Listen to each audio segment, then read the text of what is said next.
Welcome back to the Zero Lab podcast. I'm your host, Tom Hellkamp, here with my good friends Max Johnson and Austin Swain. How's it going, guys?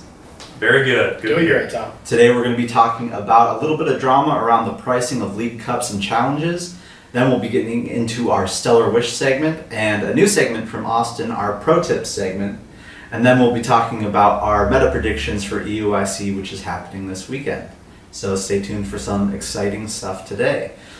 First off, we'll just jump into the drama around league cups and challenges pricing. So I think we've been seeing a few things around Twitter about people seeing league cups priced at $30, $35, $40, and challenges, around $15 or $20, which I think the community agrees is all pretty egregious, given what the purpose of league cups and challenges are. So I wanted to talk about that a little bit and maybe our opinions on it, but I'll start with mine. So personally, I think that the purpose of league cups and league challenges are to be an introduction to competitive play for new players, as well as supplemental competitive play for seasoned players who are there to kind of get points towards Worlds, to have a competitive environment to play in locally when they're not going to regionals or ICs. And they shouldn't be priced to the point where new players are going to be not wanting to go to them, because it's like, I'm not going to go to my first tournament and spend $20 and go a 3-drop with my bad deck that I made from the packs I opened yesterday. And so one thing we know about league cups and challenges is there's additional prizing provided to the stores courtesy of Pokemon for free. And the stores should not, we want to support our local stores, but the stores should not be extorting players, knowing that players want to come to these events to get points for Worlds, as well as the fact that they know people are excited to come back to local CP earning events after 3 years of not having them. And it does feel like stores are kind of trying to swindle players by charging way too much for these events. And my personal opinion, and this has really not been how it's been for a long time, but my personal opinion is that cups and challenges shouldn't cost any more than your normal league play, depending on what that is, right? That the additional prizing provided by Pokemon and the points towards Worlds are the reason that you're going to these CP earning events. And do stores want to provide players with a couple additional packs to make it worth their time, even if they don't do well? Yeah, but that's something we already see at League. So for example, in our area, League is usually around like $7 to $10. And you get a pack for playing, and then a pack per win. And for people who want to get packs, like, that's enough. And for people, like, if let's say we took that model and applied it to challenges and cups, people are going to come, they're going to show up for the points, and they're going to show up for that League Cup playmat, and they're going to show up for the exclusive promos. But all of that is provided for free by Pokemon. And if the stores feel they need to entice a few more people to come by having some pack prizing, that's fine. But to have it to the point where cups are going to be $20, that's hard to justify going to a cup every weekend if you have enough stores in your area to have that. And it's hard for like juniors and seniors or new players to justify $20 for a tournament, and challenges being $15. It doesn't make any sense to have them be that much. And you might say $15 doesn't sound like that much, but for a league challenge it is. First of all, challenge, the most points you can get at a challenge is $15. And the only additional prizing provided by Pokemon, at least in the past, was like a promo card that said first, second, third, or fourth place. We don't even know if those promos exist for league challenges. League challenges now might literally just be points. We haven't seen those promo cards come out for the new league challenges. And so it does feel a bit extortionary for these stores to be charging as much as they're charging for these local events. And I guess the question is, what do you do about it, right? Because we all want to play in these local events, earn CP, play for those cool League Cup playmats, right? So what do you do if your local stores are charging too much? Well, I mean, nobody's really going to boycott. Like, that's just the case. Like, you might be like, this is too much, I'm not going to show up. But people are really excited for local events to show up, and they're going to get enough players to make it worth their time to charge you $30 for a cup, you know? So I would just say do your best to talk to your local stores where you have a good relationship with them and talk to them about what they're charging for these local events. And maybe get together as a community and decide, are you willing to not have any additional prizing at CP earning events so that the store doesn't need to provide any packs? They can just provide what Pokemon provides for the event as the prizing. And that's something you need to do as a local community, is decide if you're okay with that, and then talk to your local stores and see if you can get them on the same page. But I think we all agree that these events shouldn't be priced out, priced at a point where new players can't attend, or priced at a point where it feels like players are, have to go because they need their points for Worlds. They need those extra 50, 100 points to get to Worlds, and stores are going to charge them $30 to get that. That's ridiculous. And on top of that, we know there's been kind of that drama around regionals being priced at $70 this year, which feels like a lot. But at least at a regional, you have a chance to play for $5,000. You get a play mat or a hat, I guess, and like an exclusive like $20 or $30 promo just for showing up. And you don't get any of that out of cup. You can go 0-3 drop and have paid $30 for a cup and get basically nothing out of it, and that's ridiculous. It's a ridiculous price. In my opinion, $20 is even too much. They should be 10 or 15, and challenges should be like 10. And that's just what it is. Agree or disagree, but I hope that local stores and tournament organizers will be fair in the pricing that they're doing for cups and challenges. And if they're not, I don't know what you can do about it, but as a community, just try to band together and try to fix it. Or if it's really bad, like submit a support ticket. I don't know, but I know Pokemon doesn't want people priced out of these local events, because it really is to support growing that local scene and making sure, specifically juniors and seniors, that's where juniors and seniors start off their competitive journey, is at challenges and at cups. And I mean, I don't know what parent is going to pay $30 to put their 8-year-old in an event, Yeah, I know Austin and I, we were seniors back in the Diamond and Pearl days, and we had battle roads, we had cities, we had states. Those were all free of charge. Like, you got to enter for free. Were they? Because I was trying to remember that and I couldn't quite remember. I guess I could be mistaken, but I'm pretty sure it was free. Like, I don't think that I would have been able to go to all those events if I had to pay.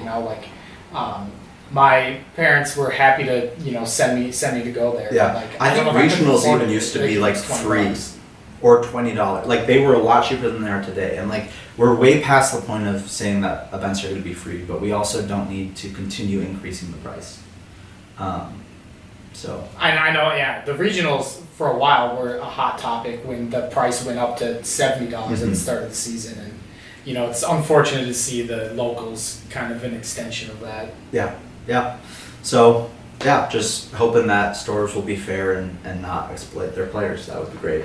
I think something I think we also agree with too is, like, if you're a store, right, we understand you guys have operating costs. You may be trying to set your pricing to make up in some of the other areas. As players, we can absolutely understand and appreciate that.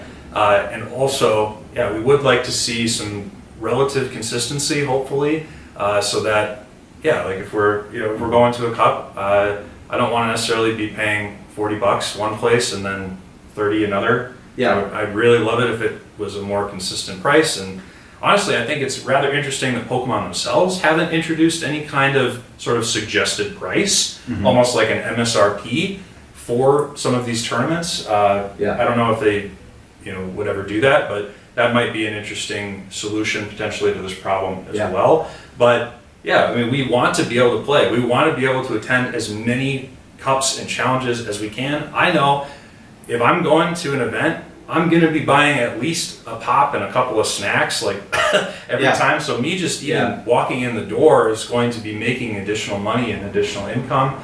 So yeah, I think it's a good point. Please don't gouge us. And also, we do understand you have ends to meet. I think it's one of those things where when I feel like a store is supporting me, I'm more likely to support the store. Right, so we have a few stores. Bunker Gaming in Minnesota is a great store. The owner is really supportive of the community. We never feel like he's price gouging us. He has a lot of singles available, and we love buying singles and product and supporting their events. Whereas if I go to a store that's going to charge me $30 for a cup, I ain't buying from you. Like, sorry. I'm there for the points, and I'm there to get out of there as quickly as possible. I don't really want to have anything to do with you. So it is what it is. I think the reason that I'm kind of so fired up about it is I think we all understand that the minute we let the prices go up, they're never coming back down. So if we don't kind of take a stand against $30 cups now, they're going to be 40 next year, right? Like they're never bringing it back down once they get to a certain price point. If we let them get to 30, they're not ever getting back to 20. And so we have to work hard, I think, as a community to hold stores accountable and make sure that they're pricing things fairly. So that's about all I have to say on the topic. I don't know if you guys have any other comments. Otherwise, we can move on. I think we pretty much covered it there. All right. So moving on to our Stellar Wish segment for the day, talking about the cards or decks in the current standard format that we wish were good but never will be. So for me today, I want to talk about Cherem from Battle Styles. So Cherem is like a grass rain dancer. And so you can attach a grass energy as often as you like from your hand to, I believe, any of your Pokemon that do not have a rule box. Unfortunately, it's a great ability, but the card is bad and has never had enough good attackers to make it worth playing. The rule box stipulation, although maybe it keeps Cherem from being way too broken, is just too much for that card to end up being good. Then you also have the fact that Cherem has only 90 HP, and I believe Cherubi has like 40, and there you're just kind of like living on a prayer that you don't get Sableye to death against Lost Box and that sort of thing. So Cherem, never gonna be good, but I wish it was. Okay, but also, isn't Frostmoth the exact same card? No. Is it they're different? Okay. Sorry, Frostmoth could go to rule boxes, but it could not go to the active. It could only be on the bench. Cherem can go to anything but no rule boxes. Okay. And I think what was the most success that Cherem saw? I believe there was a Cherem Snorlax deck at some recent-ish region. That's right. That Somebody somehow did like okay with it, but I think it was like in Australia. Yeah, And something like that. We all know that unfortunately those don't count. Yikes. I mean, Flaffy Box Durant nearly won an Australian regional. Like, Yeah, that's true. I hate They to say have a this. smaller player base, for sure. I guess they're not regionals. They're just large league cups, right? So, The big league cups. the big league cups. No, we love Tom's out here with people the down under. opinions. I'm sorry. We love the people down under, and we hope your local scene grows larger, and you don't let Durant do well at your tournaments. Hey, speaking of people down under, Knocked Loose. They're a great band. They like heavy music. Are they from Australia? Yeah, they're from Australia. I think they're from Perth. Well, we're gonna need to get them to sponsor if Yeah. they continue wearing their shirt. Yeah. They're sick. Yeah. All right, what's your stellar wish for the day, Max? So my stellar wish is going to be the Rapid Strike Kecleon, which is a card that I know, Austin, you have also spent a lot of time, trying to make work. Yeah, that's true. I was really hoping that it could be good, and well. Yeah, and so the idea of it is, it's you got the super effective glasses, so you can hit basically anything in the format for 270. Is the idea behind it. You have a couple ways to accelerate energy with Mirage Gate or the Xerneas from Celebrations. You also have the option of using like one of the Pokemon Go Zapdos, Articuno, or Moltres to up the damage a little bit to try to hit that number, because 270 is kind of an unfortunate number to hit. Yeah. But unfortunately, the deck is just always just going to be outclassed by Lost Box as the way that most single prize in this format go right now. Yeah.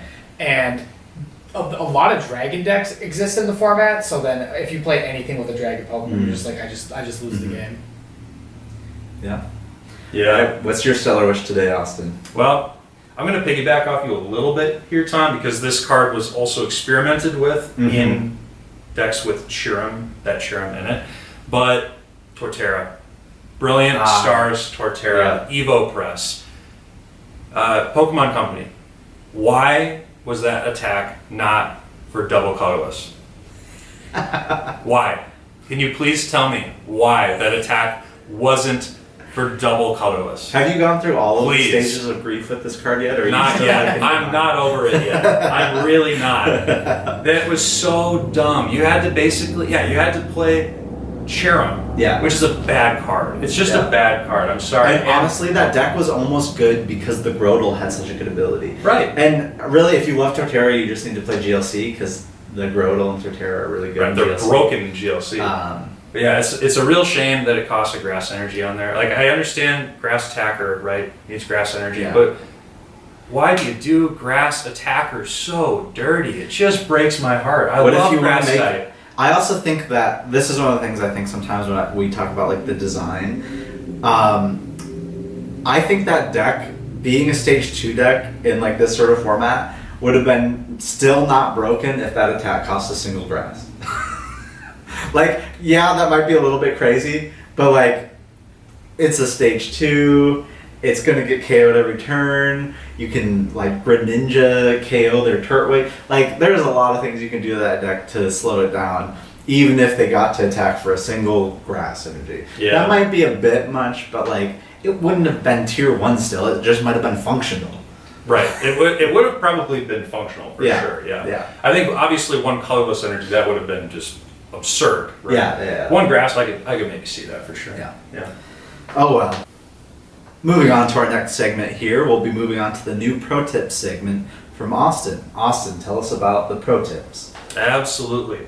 So one of the things that the three of us were talking about, and we wanted to just create some dialogue to be able to share, is talking about some of the practices and sort of best things that we like to bring to tournaments in terms of how we play, how to be able to make good decisions, as well as, you know, strategy within playing and things like that. So this is going to range from really practical things like what kind of snacks to put into your backpack, and also things from more complicated sort of game knowledge sorts of things that we want to be able to Just talk general tips on like from wherever you are in your journey as a player, how can you get better from where you are? I think there's a lot of new people since COVID coming into the game, and it's kind of that common question of, all right, I'm doing okay at my leagues, but like, how do I start to step it up to that next level? Right. And even for those of us who have been playing for a long time, sometimes even just hearing and being reminded of a particular idea or a particular strategy can be really helpful to keep it on the forefront of your mind as you're going into competition. So this week, what I'm going to talk about is damage mapping. And this is a very, very important concept, I think, and there are two ways in which I think about it.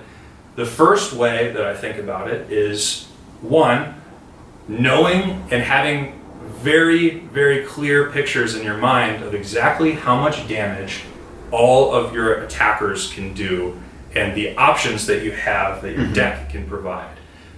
If you're a Mew player, for instance, you are very familiar with this because you have to be managing those power tablets, which can be such a critical part of whether you win a game or not. Yeah, and I think another deck too that utilizes this a lot is Lost Box. How much damage do you sprinkle onto your opponent's bench with Sableye? What are you going to knock out later in the game? Where is that 20 damage from that Sableye going to benefit you down the line, maybe 2 or 3 turns later? Exactly. And part of what's really important about it too is sort of, Tom, just like what you alluded to, is not only how much damage are you able to do, but how many turns is it going to take you to get there? Because in Pokemon, right, the primary way that we are winning a game is by taking prize cards. So it's great if your deck can dish out 800 damage at the end of turn 15, but you're going to still lose because you're not being able to get that damage onto all the places that it needs to in the right timing.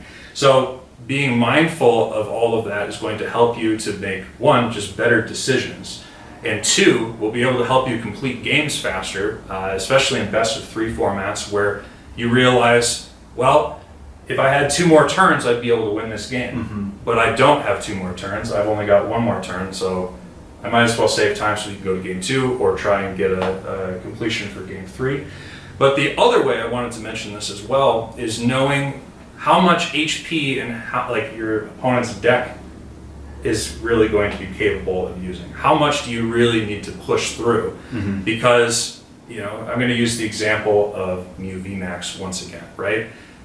Obviously, the easiest way to beat a Mew VMAX deck is to play 5 Drapion V.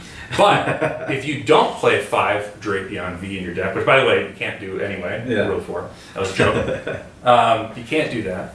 But you can win in a couple different ways, right? You can take out a Mew VMAX for 3 prizes. You can then take out a Genesect, and then a Meloetta or Choreo, or Another Genesect. right, Yeah. or another Genesect, or you could say, I'm just going to KO 3 Genesect, right? Mhm. Now, being able to figure out how much damage in total you need to be able to do and be able to sprinkle onto the board, whether you're doing spread damage or big single attacks, just keep those numbers and keep all of that information very freshly in your mind. Because if you don't, what you can end up doing is powering up an attacker or sending a Pokemon into the active slot that you're trying to attack with that in the end it actually doesn't matter. Mhm. And that's a huge problem. Sometimes, especially if you're using a deck that utilizes any multi-prize Pokemon, you can be sending out multi-prize Pokemon for your opponent just to be feasting on them when you don't need to be. And so don't get overly aggressive. Try and play conservative, but play smart. And when you keep in mind those damage values, what you can output in a turn, what they can output back to you, really, really important. Yeah.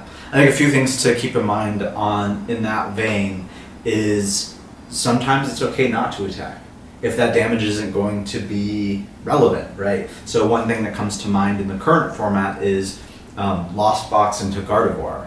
Gardevoir is going to be trying to attack with the Shining Arcana Gardevoirs and utilizing the emergency jellies to heal off damage. And so let's say, for example, they have a full HP Shining Arcana Gardevoir that is in their active.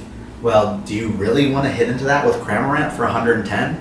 Because they're just going to throw an emergency jelly on their next turn and heal off all the damage. So is it better to Comfy an extra time instead of getting Cramorant into the active and dig a little deeper through your deck? Or do you attack with Sableye, or do you attack with something else? Making sure that you understand that your attacks every time you're using them have value instead of just attacking because you can attack. One thing is like into Mew VMAX, you talked about how do you prize map that. Well, if you KO a Mew VMAX as your first prize, you're going to get Roxanne. And do you really want to get Roxanne that early in the game when you have such a thick deck and you're probably not going to draw into 2 good cards? So do you go after like a Genesect first, and then maybe another Genesect, and then the Mew VMAX with your Great Beyond or whatever you have in your deck? Keeping in mind what your opponent can do to respond to your KOs, as well as what your KOs are doing to your opponent, that sort of thing. Exactly. And for players who might be wondering, it's one thing to hear us talk about that, but how do I get better at understanding how to do those things? And I think the number one thing is just to play the matchups more, just repetition on matchups, and over time you'll begin to understand why you need to do the things you can do, why you're placing the damage, or you need to place the damage to win these games. The other thing you can do is go on YouTube, go on Twitch, watch. There's a lot of good players that create content. You can watch them and how they play their games, and a lot of times it'll explain their thought process and like why they're doing the things that they do. So then you can see those things and understand and incorporate it on how you play the matchup. Yep. So that's our pro tip for the day. Learn your damage mapping with your deck. Absolutely.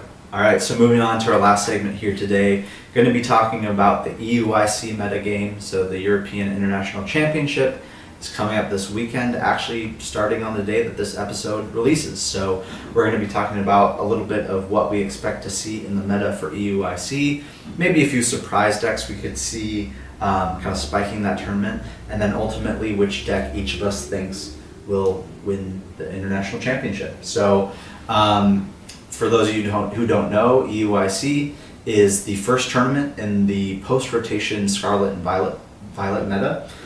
So we have a few new decks on the scene, a few old decks that have to change, and even maybe a few decks that die off to post-rotation.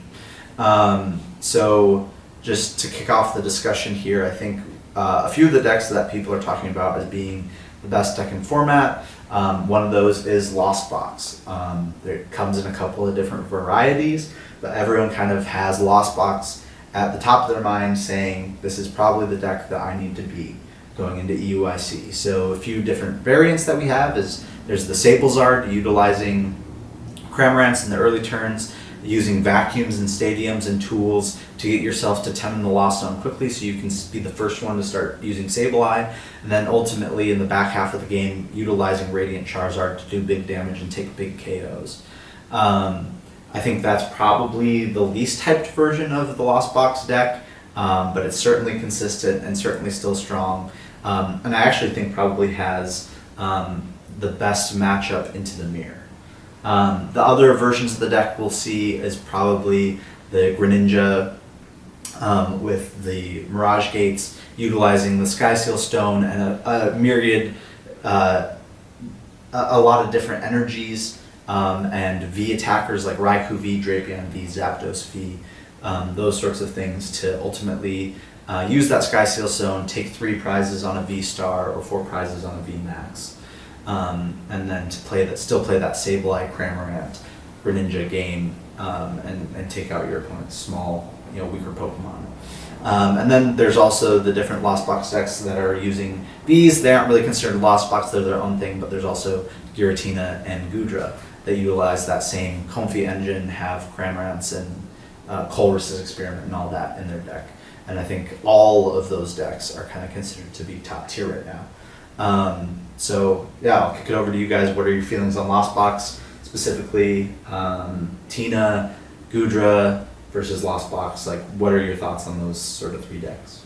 Yeah, I think I agree with you. I would say that in my opinion, I think Lost Box is definitely the seed 1, I would say, in terms of what I'm expecting it to be able to do. I think the engine, of course, it's tried and true. It has fantastic ability to just be a really good deck that is able to play in a huge variety of play styles. Even just the distinction, as you mentioned, right, is, are you playing Mirage Gate, right? Mm-hmm. Your opponent won't necessarily know that until 2 or 3 turns in some cases, which makes the way that you play against the matchup really interesting and I think dynamic in that sense.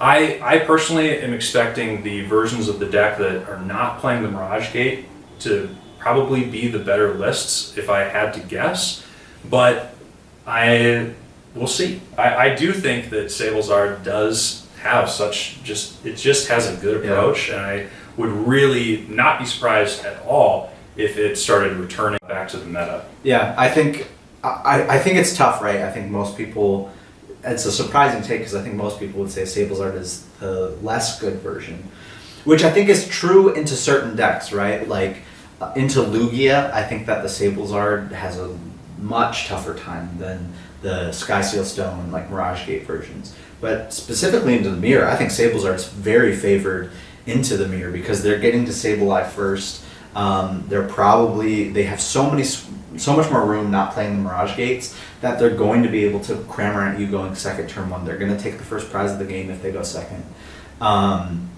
They're going to be able to Sableye Sprinkle. They'll be able to utilize the Hawlucha better than you.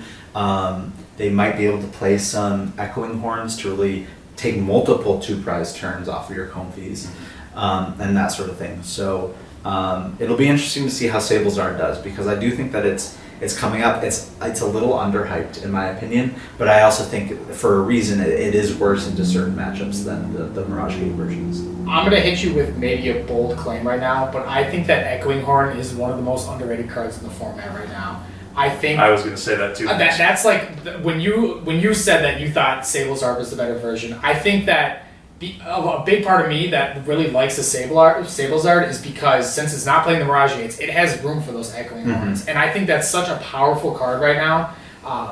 I think I almost wonder if some of the Mirage Gate lists could try to find room to fit that card in there. Yeah. That's how strong I think it is. Well, I think that's a good point. I think it is tough to fit in the Mirage Gate list, and it's even tough to fit in the Sablezard list because you want to utilize Magma Basins to be able to attack with your Zard more often, Raihans, that sort of thing. And as soon as you start putting that stuff into the list, you start to lose space for those Echoing Horns. But I think you're right. Echoing Horn, specifically against one of the decks that you and I think is really underrated and still very strong and probably even stronger than it was before, which is Goodra. Echoing Horn really is very good against Goodra because they want to force you to KO 2 Goodras to win. And that Echoing Horn can really screw up that map. Not only can they bring back a Goodra V and boss it up and take 2 prizes, but let's say you gave them a Greninja, a Comfy, a Cramorant, and then 2 Goodras. Well, that you're forcing them into a 7-prize game, where with Echoing Horn they might be able to bring one of those Comfies back, KO it, and then only have to go through 1 Goodra. So yeah, an interesting point. I think Echoing Horn is strong But it is very matchup dependent too. Certainly, yeah. Yeah. But yeah, going into Lost Box Gudra, if you would have told me that Gudra-less post rotation would be more consistent than Gudra-less pre-rotation, I never would have believed Yeah. it. But seems to be the way. We've been playing Gudra a lot, and the Melanies are so good. You're So almost good. always getting the turn 2 Gudra without even having 7 in the Lost Zone. You just don't need to get their turn 2 to attack with the Gudra, and it's a lot of fun. And really, its worst matchup, I think, got better. I think the Lugia matchup is even better for Gudra now, whereas before it was a little bit tough. You were really relying on those temples, and to a certain extent you are, I think, still going to have to rely on temples into that Lugia matchup. But without Yveltal, without Raikou, without Radiant Charizard, without Stoutland to take 2 prizes on one of your comfies, without the powerful energies, they're not doing a lot to your Gudra once it's attacking. Yeah, I think Lugia is certainly not your worst matchup anymore. Yeah. I think the deck that probably scares me the most as a Gudra player would be like Lost Sun Giratina. Yeah. One of the few cards that can take out a Gudra in one shot. Yeah. And it's something else that we're starting to see a little bit more of is that single strike Urshifu VMAX. Yeah, so we can talk about that a little bit. In I believe it was Indonesia. There was a tournament in Indonesia this weekend, and the top 2 decks in the finals were Lugia, and they were both playing single strike Urshifu VMAX, which can just shred right through a Gudra and knock it out. Yeah, it does the 270 shred, so that is the perfect math. We don't have any HP boosting tools in the format right now. So yeah, there's not really much you can do about that. Yeah. So those are kind of the Lost Box decks. We didn't touch on Tina too much, but I think people generally think that Lost Box is a little bit better than Tina. Tina does have, I think, the advantage going into some other decks like Gudra, like Arcadidon, like Arc Gudra, those sorts of things, but is generally maybe a little bit less consistent than the Lost Box list, which can incorporate things like Pokegears to find those Coloruses faster. I think that's one of the issues Tina faces is if it doesn't find that Colress on turn 2 or turn 1 going second, you start off really on the back foot. Yeah, I think it is kind of nice how the V has 2 very, very good attacks that can make up a lot of ground, I think, in some matchups. I suppose you'd pretty much always rather use Cramorant on your first turn going second, but it doesn't feel terrible to Abyss Seeking. And kind of boost your consistency on getting to that 7. And Abyss Seeking, who knows? I know we'll see this weekend how much Klefki is played to counter Lost Box, but Abyss Seeking is a really good attack on that turn going second on your first turn when your opponent starts Klefki in the active and is trying to shut down your ability to get cards in the Lost Zone and draw through your deck. Abyss Seeking is a way to start turboing through your deck while your opponent's trying to lock you out of the game. I think one of the next decks we can talk about, let's talk about the 2 new decks coming out of Scarlet and Violet, which are Gardevoir EX and Miraidon EX. Personally, I don't think we need to spend too much time on Miraidon because it is bad. But I'll let you guys kind of elaborate on that. But personally, Miraidon, really cool ability. The Electric Generator is a very good card when you hit it, but feels really bad when you miss. The Regieleki VMAX boosting your damage is cool. The Regieleki V making you take less damage into your turn with its second attack is cool. You kind of have a really good turn 1 going second if you can hit that Electric Generator because you can attack with a Raikou V on your first turn and do a lot of damage. But ultimately, I think the deck just falls short. Yeah, I'm still working on some of my own play testing and with this deck, and I think it's interesting because I feel like it does have so much raw potential. And to me, I'm not quite as confident to be able to say that it's a bad deck yet. I think that there is a certain formation of 60 cards that I think is a good deck. And I'm waiting to see what that might look like. Yeah. I think if Miraidon is going to be good, in my opinion, what is going to be really good is leaning really heavily into the Flappies, elements of it, and relying more on some of the unbelievably powerful electric type single prize attackers that we have in format right now. I also wonder if Miraidon's kind of waiting for that Ampharos EX to release, because if you want to play the Flaffy and Miraidon, you're not going to play the Flaffy without playing that 340 HP? I think it's 330. 330 HP 330, Ampharos EX.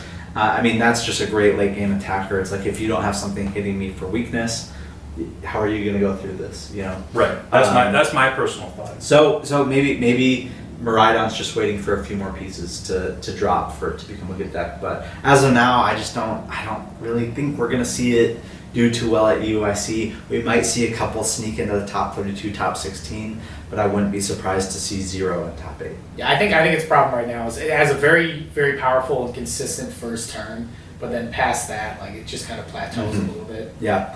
Then the other new deck from Scarlet and Violet is Gardevoir EX. Guardy, amazing card, amazing evolution line with the Refinement Curlias, discard a card from your hand, draw 2. And you have the Shining Arcana Gardevoirs that are drawing 2 more cards once you evolve into them.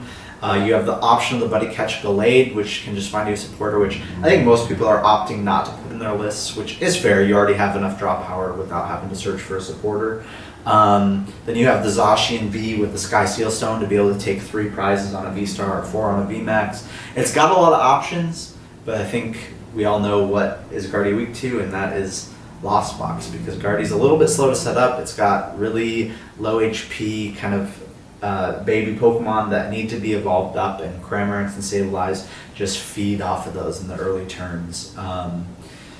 Gardevoir can like Klefki to try to slow Lost Box down, but then you have 2 Klefki on your board, which those aren't Ralts, so you can't evolve them into a Curlia and then a Gardevoir. So I think it struggles with that, but I think it is a very good deck. I won't be surprised to see 1 in top 8 at EUIC. Yeah, I think it's just really going to come down to which Guardy player can dodge the Lost Box matchups. Yeah, it could be, and I wonder too, we've seen decks without the Mewtwo V-Union, we've seen decks with the Mewtwo V-Union. A lot of people I've talked to say they don't like the Mewtwo V-Union. They've been testing Guardy a lot, but we've also seen the Mewtwo V-Union version do the best on online tournaments so far. So I guess we'll see in a week here what after this weekend what happens in the EUIC with Guardy. I think 2 more decks that need to be talked about before we sort of start to wrap it up and give our predictions are Mew VMAX and Lugia V-Star. Lugia V-Star has had to change a lot. It's lost all of its attackers and energy from the last format, basically, and it's become Single Strike Lugia, utilizing the Dark type Single Strike Tyranitar and the Single Strike energy to do big damage, as well as the Fighting type Stone Journer, Single Strike card to hit weakness on things like Miraidon or Arceus. One of the things, though, that I think is tough for Lugia is it's harder for it to set up now. It loses Quick Ball and Evo Incense, which were good ways to find your Archeops and then discard them. Now your only discard is Ultra Ball and Research and Read the Wind, and that makes it tough to not only find those Archeops, but to get them in the discard pile. And so the deck's a little bit less consistent than it was in the previous format. Yeah, there is Professor Burnett meta. So they are playing the Burnett's. Are they really? Yeah, I think a lot of lists are playing Burnett's, but you also are kind of coin flipping to find your Luminions. There is not a worse card in say. format to play than Capturing a Realm. I hate that card with a burning passion. You don't like it? I do not like Capturing a Realm. I think it is such a feels bad card to play. Yeah, it's definitely a feels bad card, but I don't know. You're at least guaranteed something. So that's nice. I was going to say, like the Burnett play, it depends on what you're doing, right? Because when you play Burnett, you're not drawing any more cards.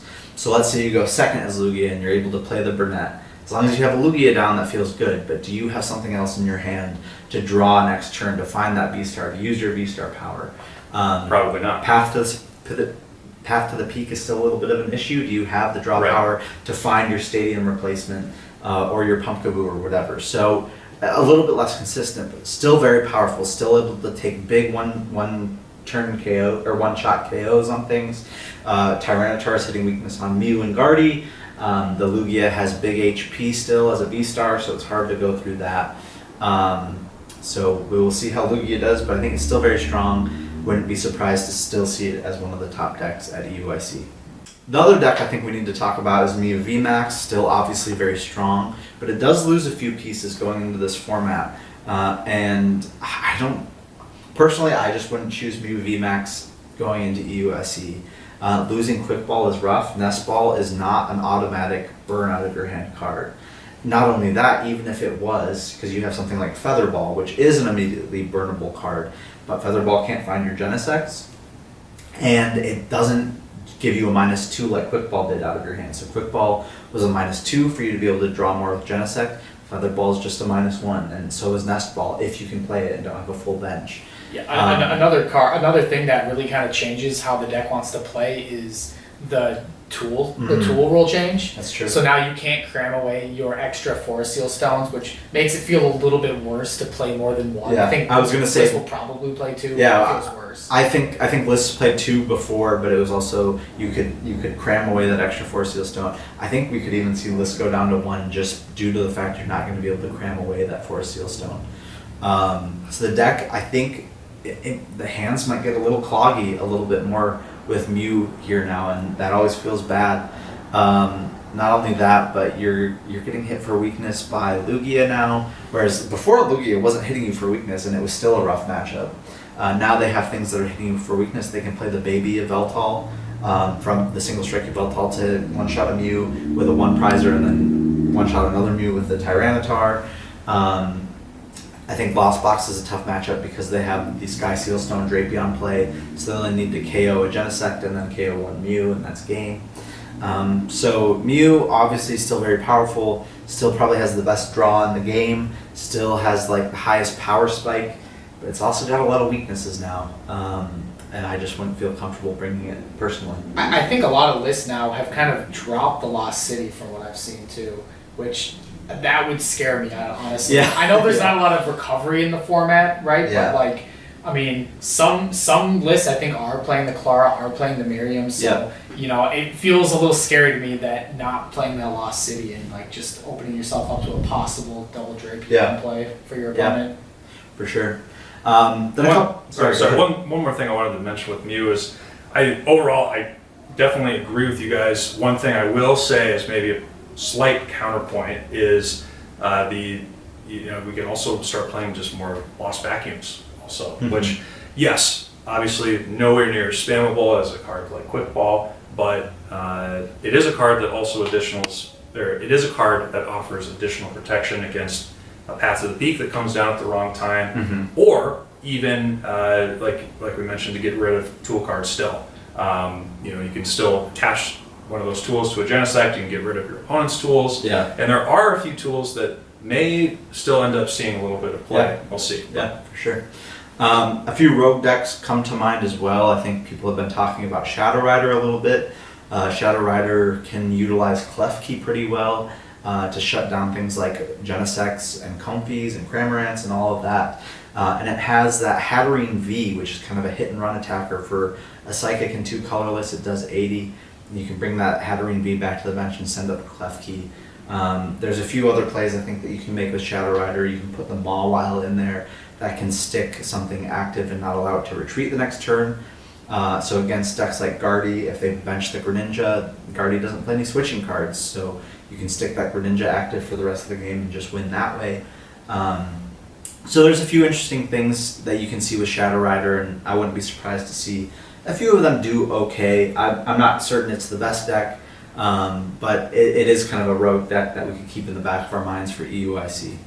Yeah, another deck that I've seen pop up here and there is the Rapid Strike Box deck, which I think is bad, in my opinion. Yeah, I agree. It's a pretty bad deck. I think it's interesting. The math obviously works out between the Inteleon VMAXs, the Radiant Alakazam, and all of that to start yoga looping on Comfies and stuff. So if you set up and draw well, which I think is the issue with the deck, is setting up and drawing well, you can have a very good Lost Box matchup.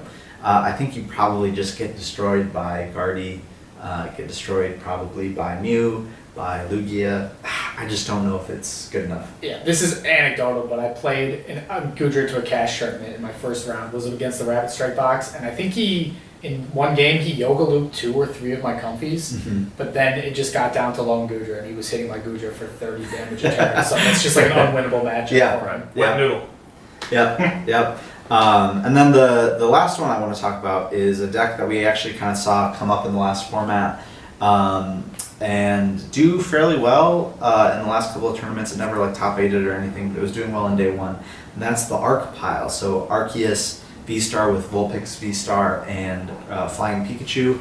That Flying Pikachu kind of gives you a little bit of protection against Lost Box because they're only playing basic attackers. And the Alolan Vulpix is really good into decks like Guardy because all of Guardy's attackers have abilities and they can't attack your Vulpix V-Star then. So I think Alolan Vulpix could see a good amount of play in this format and see some success. It also, though, has that problem of being able to be roped out of the active, and you can rope around the Pikas and you can rope around the Vulpixes, and so I think it has a route to do well in this meta, but it also has some challenges. Yeah, I would agree. I'm not expecting that to be a particularly fantastic deck. It has, one or two decent matchups, and the rest I think you're on the back foot most of the time, and I don't think decks like that are usually worth it. Yeah. So we will see what happens this weekend at EUIC. I think we're all excited to see if any new rogue decks kind of come out. I don't really expect any, but will Lost Box be as dominant as people think it will be? Is there going to be a lot of Klefki played to shut it down, and is Klefki enough? Or will people just opt not to play the Klefki and try to outspeed Lost Box? Who knows? But we're excited to see what happens. So finally, let's just give our final predictions of what we think will win EUIC before we sign off for the day. So Austin, what's your prediction for the EUIC winner? My prediction is I really do think Gardevoir is actually going to win EUIC. I think that the perfect 60 has not been found yet, but I think it is getting closer. I have a few things I've been testing that I'm curious to see if will make their way, if they'll make their way into any lists. I won't be there, but we'll see. And I think the deck does have so many options while also having some pretty big HP numbers. And I'm not anticipating that a lot of people are going to be teching too much dark in at EUIC. I think that if the dark tech starts happening, it's going to be post EUIC. Yeah. Are you on Team Mewtwo V Union or no? Absolutely not. Do not play it. I don't think playing the Mewtwo V Union is a good idea, personally. I think I agree with that. We'll see what happens. How about you, Max? What's your prediction for the winner? It pains me to say this, but I foresee Single Strike Lugia taking the event down. That is painful to I don't want to admit it. I don't want Lugia to be good still, but I think that someone could play it, have it run really hot. They hit all their capturing aroma flips in favorable ways. I will say I think that I really do like the Urshifu in that list. So I think that if Lugia does win, I think it'll be a list with an Urshifu in it. All right. I would agree with that. My prediction is actually going to be what I thought your prediction was going to be, which is Goodra. I've been just enjoying playing the deck a lot recently. I'd love to see it take down an IC. And I think it actually has really favorable matchups. I think probably Tina is your worst one. But I don't really think that we'll see as much Tina as we think. I think people will kind of gravitate more towards the Lost Box decks, which are pretty good for Goodra. Yeah. And if a Goodra can dodge a few of the Tinas, and even Tina's a winnable matchup. It's tough, but it's winnable. I think we could see Goodra take down the whole thing. I agree. I can see any of these. About that. Yeah. No. All right, well, that's everything from us today on the Zero Lab podcast. Thanks for tuning in. Next week, we will be talking about the fully revealed Paldea Evolved set. All of the sets that comprise our June set here in the States have been released in Japan, so we'll talk a little bit more about those next week. So stay tuned. See ya.